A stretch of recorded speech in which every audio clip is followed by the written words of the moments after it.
¿Alguna vez te has preguntado cómo una familia marcada por la sangre indígena, la disciplina militar y los secretos más oscuros llegó a definir la época de oro del cine mexicano?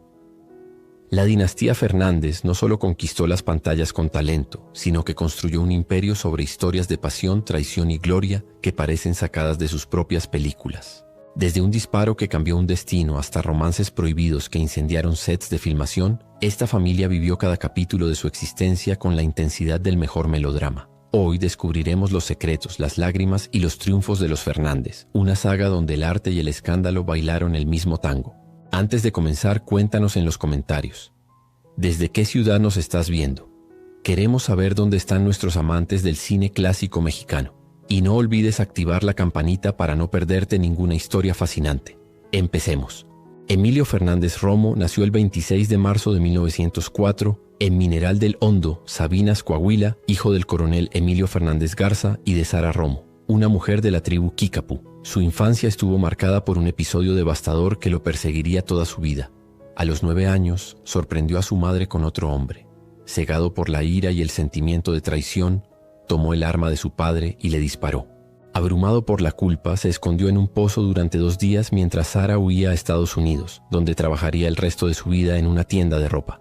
Emilio quedó bajo el cuidado de su abuela paterna, mamá Juanita, creciendo en un ambiente de rigidez militar impuesta por su padre. La vida de Emilio fue una serie de episodios casi novelescos. Ingresó al colegio militar en 1920, donde se formó como capitán de artillería, aunque su verdadera pasión era el baile. Se escapaba constantemente para conquistar pistas de tango y danzón en salones populares. En 1923 participó en el levantamiento de Adolfo de la Huerta contra Álvaro Obregón, lo que lo llevó a prisión. Escapó dramáticamente y, según la leyenda, cruzó el río Bravo a nado para exiliarse en Estados Unidos. En Chicago trabajó como estibador y lavandero. En Los Ángeles como albañil cerca de los estudios de Hollywood. Aunque la leyenda lo colocó como modelo para la estatuilla del Oscar, algo desmentido por el propio diseñador, Emilio apareció como extra en más de 40 películas, incluyendo Torrente junto a Greta Garbo. Su carisma y físico imponente lo hicieron destacar en concursos de baile, ganando fama como bailarín excepcional. De regreso en México, protagonizó Janitzio, 1934, obra que anticipó su estética, paisajes majestuosos y la exaltación poética del México rural e indígena. En 1941 debutó como director con La Isla de la Pasión y conoció a la cubana Gladys Fernández, madre de su primera hija, Adela. Poco después formó el equipo creativo más poderoso de la época. Mauricio Magdaleno, guionista, Gabriel Figueroa, fotógrafo, Dolores del Río y Pedro Armendáriz, protagonistas. Con ellos filmó Flor Silvestre y María Candelaria, que ganó la Palma de Oro en Cannes en 1946, proyectándolo mundialmente. La imagen del México rural que Emilio plasmó en pantalla, cruda, idealizada, profundamente emocional, se convirtió en el estándar mundial de la identidad mexicana. Obras maestras como La Perla, 1947, Enamorada, 1946 y Río Escondido, 1948, consolidaron su reputación como el más grande director de la época de oro. Su estilo visual, marcado por composiciones dramáticas y el uso poético de la luz natural, influyó a generaciones de cineastas. Su vida personal fue igualmente cinematográfica. Conoció a Columba Domínguez en el mercado de la Merced, fascinado por su belleza indígena. La convirtió en estrella y se casó con ella en 1945, a pesar de los 25 años de diferencia. Su relación fue apasionada y tormentosa. Una anécdota famosa cuenta que Emilio llegó borracho de madrugada con amigos y despertó a Columba exigiéndole que preparara mole. Ella obedeció. Días después, cuando Emilio preguntó por su gallo de pelea favorito, Columba respondió con ironía: «¿Querías mole, no?».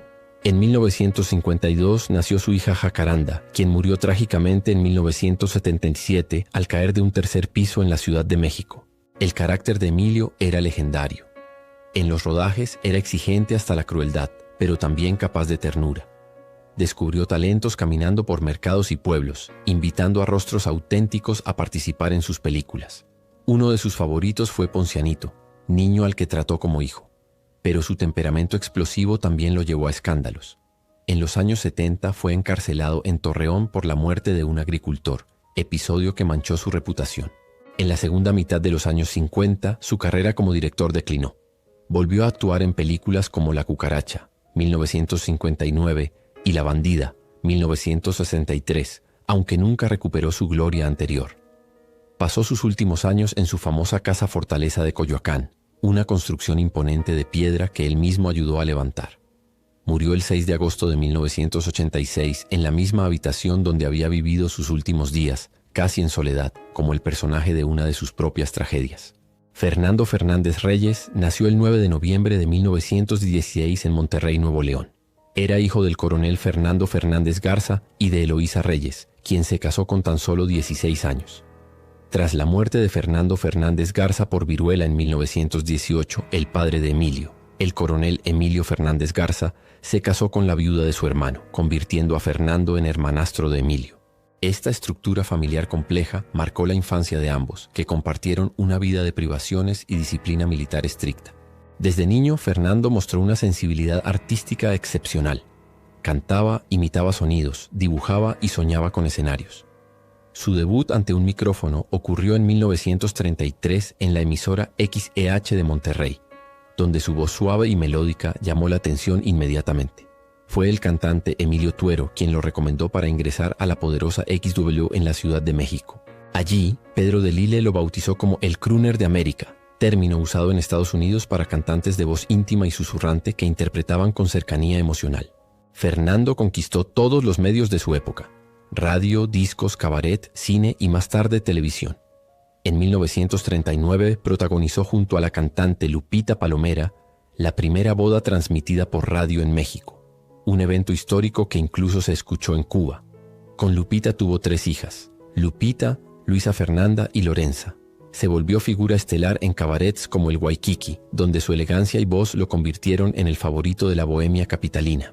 En el cine debutó en 1941 con La Vuelta del Charro Negro. Su filmografía incluyó cerca de 67 películas, muchas dentro del llamado cine de arrabal y cabaret, popularizado por Juan Orol. Brilló como galán de rumberas en historias intensas y trágicas. Su pareja artística más recordada fue Meche Barba, con quien filmó más de 10 películas como Amor de la Calle, Salón de Baile y Ambiciosa. La química profesional se convirtió en romance apasionado, a pesar de que Fernando seguía casado con Lupita Palomera. De esa relación nació su hijo Fernando Fernández Barba, aunque nunca formalizó la unión con Meche. Fernando popularizó canciones que hoy son clásicos del bolero arrabalero: Amor Perdido, Obsesión, Virgen de Medianoche y Perdida. También interpretó temas de compositores legendarios como Gonzalo Curiel, Agustín Lara, María Greber y César Portillo de la Luz. Fue uno de los pocos artistas mexicanos que alcanzó éxito simultáneo en radio, cine, discos y giras internacionales, convirtiéndose en embajador cultural de México en toda América Latina. Su voz aterciopelada y su estilo refinado lo diferenciaban de los cantantes rancheros de la época. Fernando representaba la sofisticación urbana, el romanticismo nocturno de los cabarets, donde el humo de los cigarrillos y el brillo de las lentejuelas creaban atmósferas de ensueño y melancolía. Era el cantante perfecto para corazones rotos y amores prohibidos. En televisión apareció en programas como Sábados con Saldaña en los años 70, manteniendo su carisma intacto. En los años 80 ofreció sus últimas presentaciones públicas en el legendario Teatro Blanquita. A pesar de retirarse gradualmente del medio, siempre conservó su voz y elegancia.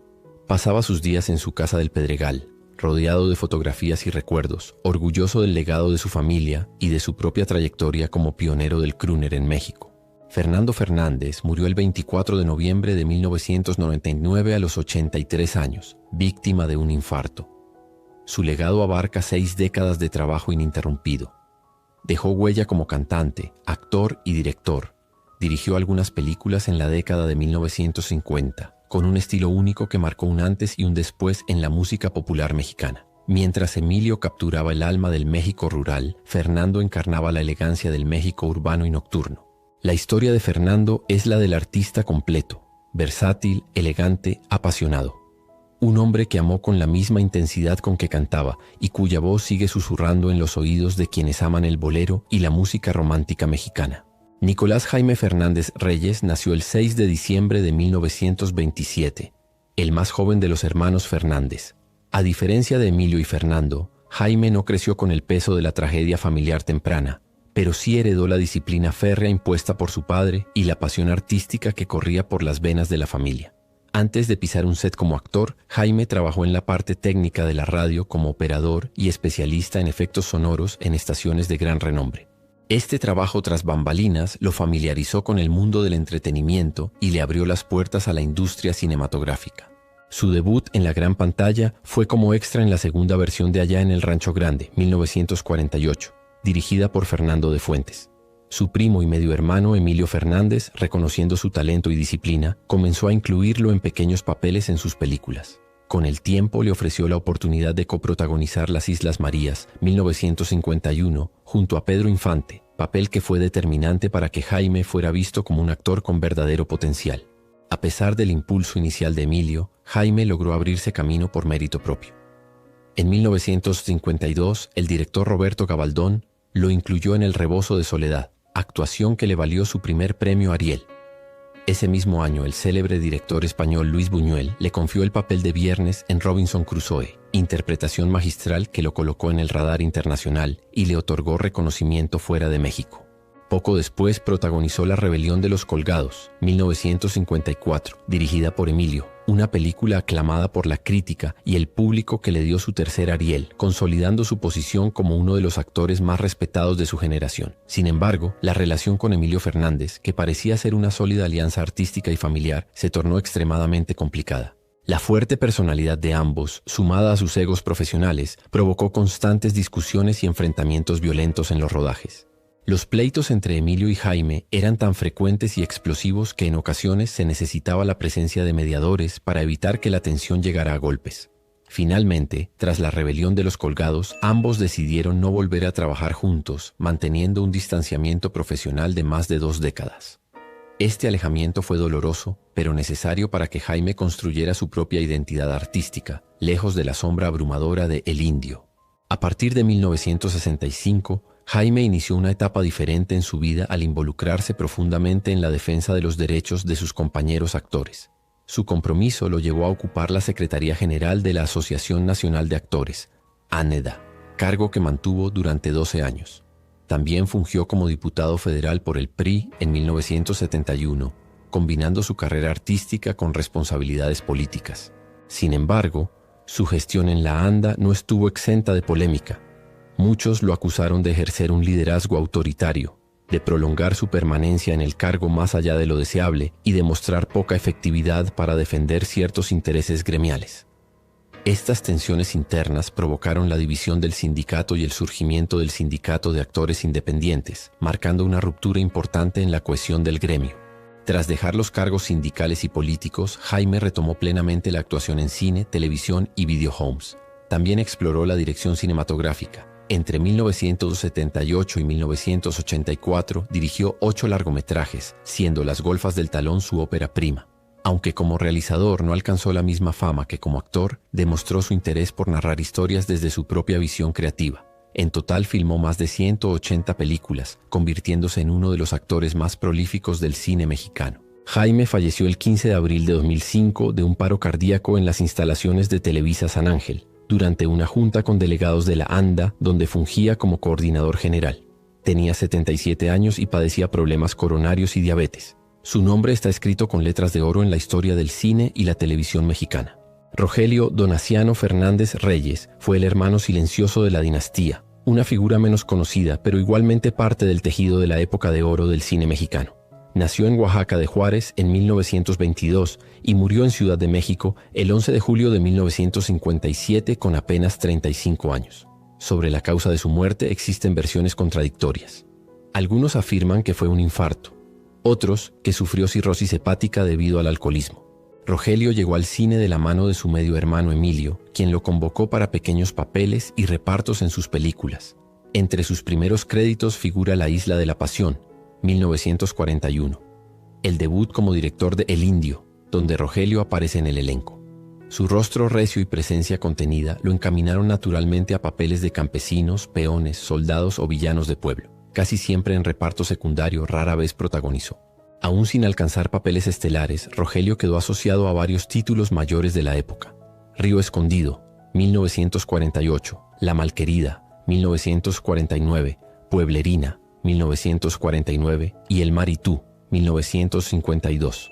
Estas apariciones modestas pero constantes en películas de alto nivel explican por qué su nombre quedó incrustado en el corazón del canon de la época de oro, aunque nunca alcanzó la popularidad de sus hermanos Fernando o Jaime. Se casó con Hortensia Bustamante, pero no hay registro de que hayan tenido hijos. Su vida fue corta y su carrera discreta. Rogelio representa a esos actores de reparto que, sin brillar bajo los reflectores principales, sostuvieron con su trabajo constante y profesional el edificio del cine mexicano clásico. Mientras Emilio dirigía con genio y Jaime protagonizaba con fuerza, Rogelio cumplía silenciosamente su papel en el engranaje de la industria. Su muerte prematura dejó un vacío que pasó casi desapercibido fuera del círculo familiar, pero su contribución al cine mexicano merece ser recordada. Fue parte de la dinastía Fernández y eso por sí solo lo coloca en un lugar especial en la historia del séptimo arte nacional. El legado de Emilio Fernández no terminó con su muerte. Sus hijas, Adela y Xóchitl, cargaron con el peso y el orgullo de preservar la memoria de El Indio y su imponente casa fortaleza en Coyoacán. Adela Fernández y Fernández, nacida en 1942, fue hija de Emilio y de la cubana Gladys Fernández.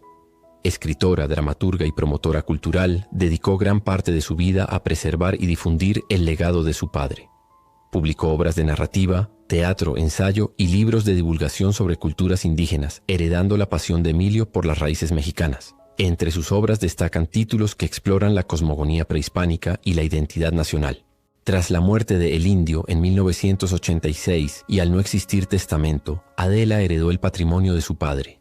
Convirtió la Casa Fortaleza de Coyoacán en un espacio vivo, abierto a visitas guiadas, proyecciones cinematográficas y charlas culturales. Durante años fue la guardiana feroz de la memoria paterna, organizando eventos y manteniendo viva la llama del legado Fernández. Adela murió el 18 de agosto de 2013, víctima de una oclusión intestinal. Sus restos fueron depositados en la misma Casa Fortaleza, cumpliendo su deseo de permanecer eternamente en el lugar construido por su padre. Xóchitl Fernández de Balboa, hija menor de El Indio y de Gloria de Balboa Caviedes, nació en la década de 1950. Ha sido la descendiente viva más visible en los últimos años vinculada al inmueble. Su figura ha estado presente en diversas actividades culturales y presentaciones que buscan mantener el prestigio del lugar.